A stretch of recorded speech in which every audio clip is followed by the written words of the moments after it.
Now, outbound marketing, of course, now involves really getting into advertising and promotions. And again, you don't need to think that you have to hire a Wall Street ad agency. A lot of this can be done in-house with a lot of what's available on the web. Some creative staff members and some really good proper research.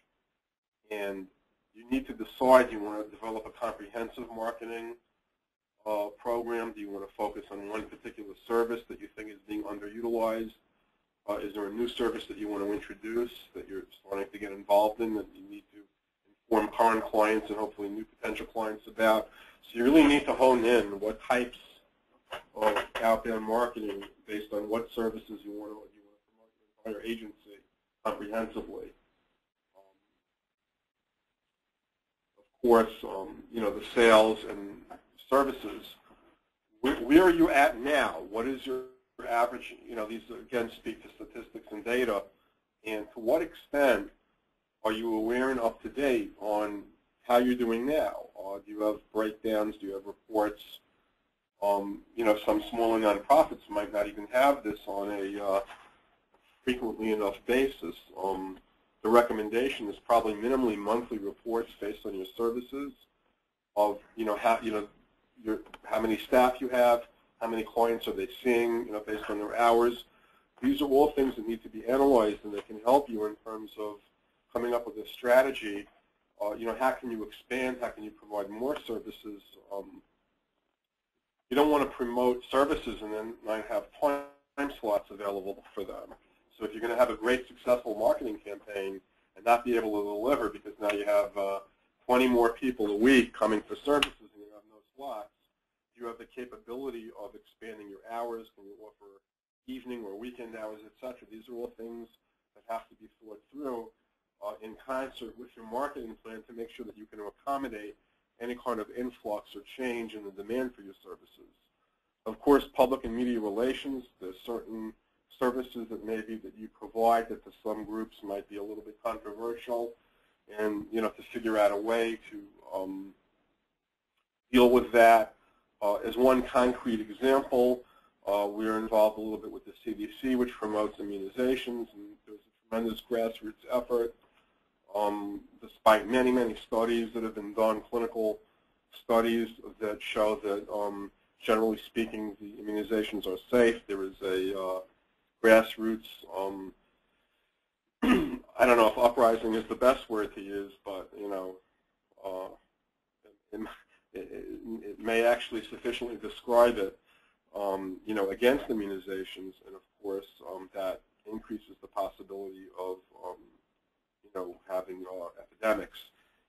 And despite facts, sometimes we have to battle perceptions. There was a recent study, for example, that came out that studied, I believe it's called thermosol, which is the mercury ingredient or preservative that was used in many, many vaccinations. That's now been, for many years, limited to only some of the flu vaccines, and studies were done to demonstrate that from the time period it was removed and no longer used as a preservative, the autism rates continue to increase.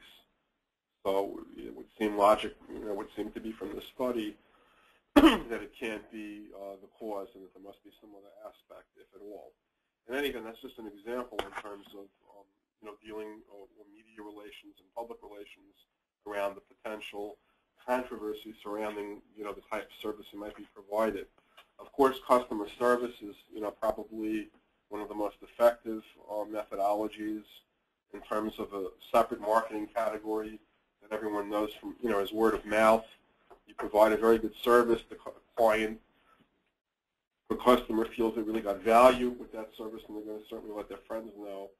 And customer satisfaction. And some of the things you might want to think about, if you haven't already begun to do this or you don't have it in place, and we'll talk a little bit about it more in depth a little bit later slide, is just a simple customer satisfaction survey.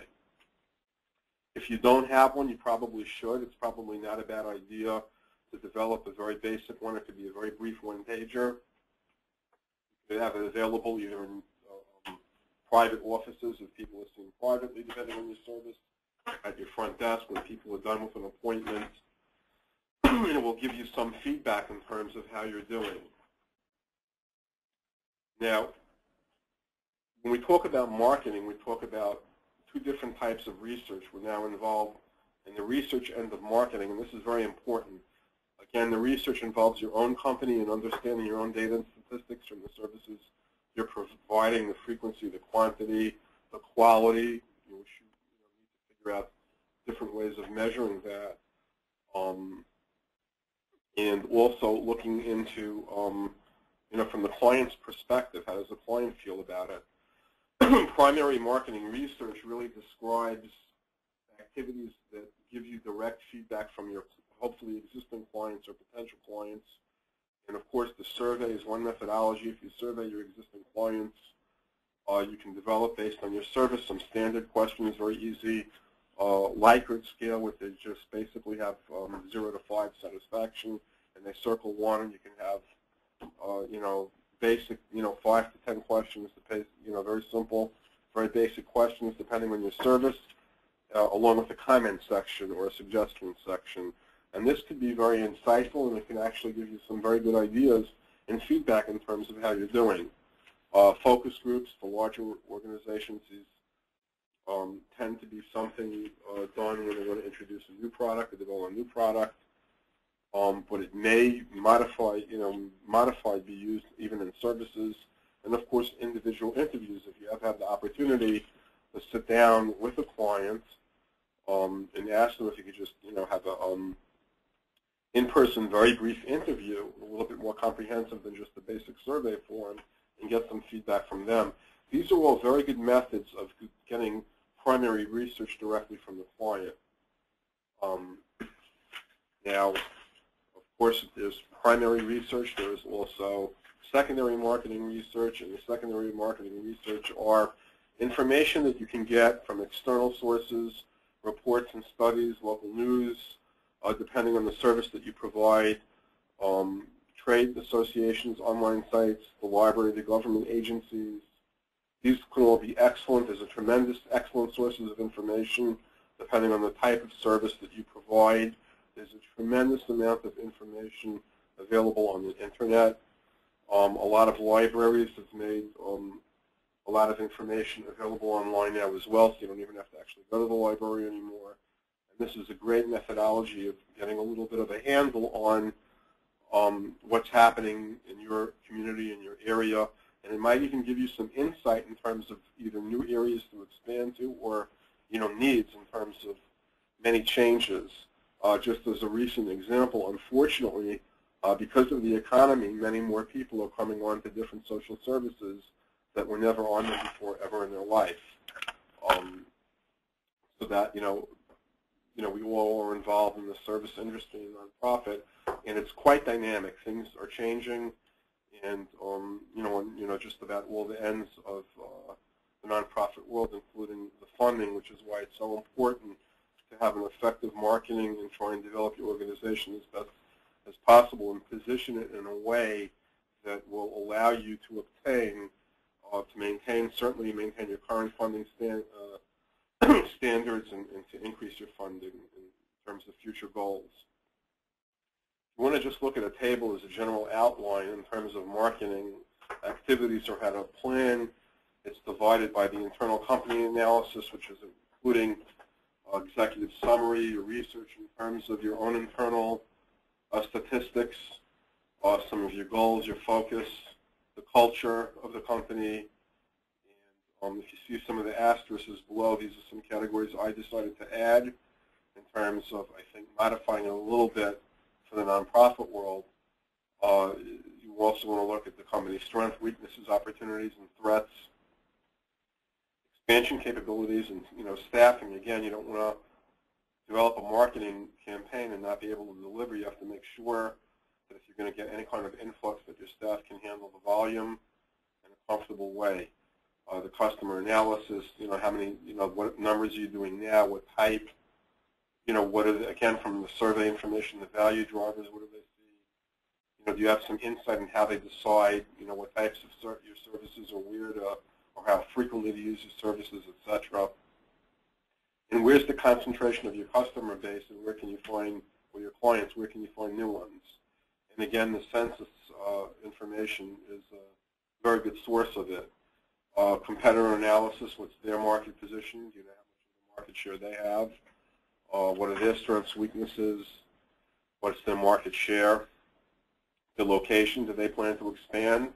Are they going to be providing a new service, or a service that you were thinking of providing? Again, we want to avoid duplication of services at all costs.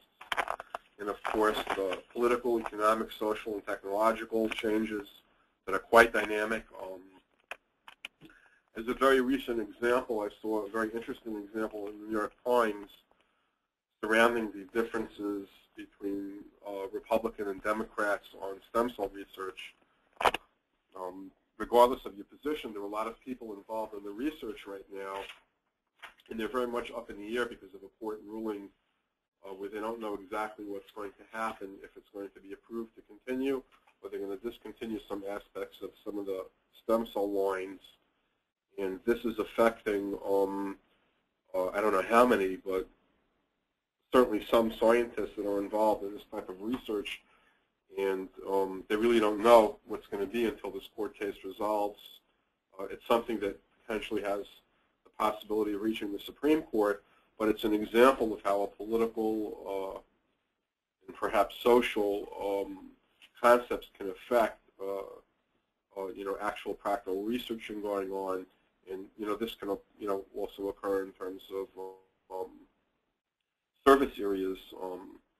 Obviously, we already discussed the model of the immunizations versus the grassroots movement, that there's a problem with immunizations. That's another example of a challenge in terms of social, social changes in terms of the, getting kids immunized. And of course, market segmentation, which speaks to many things in terms of demographics that we discussed. Who your client makeup is now, if you can define that, how you can expand to more people that are, fit that model, or new groups, and you can substitute price with value sensitivity to the clients feel, that they're getting value. How often do they, again, depending on the service, how often do they need it? Are they using it? The amount of times they need it, or do you need to, come up with a strategy to have them maximize the usage? Now, we asked a couple of questions before, just repeating them here, because that was several slides ago.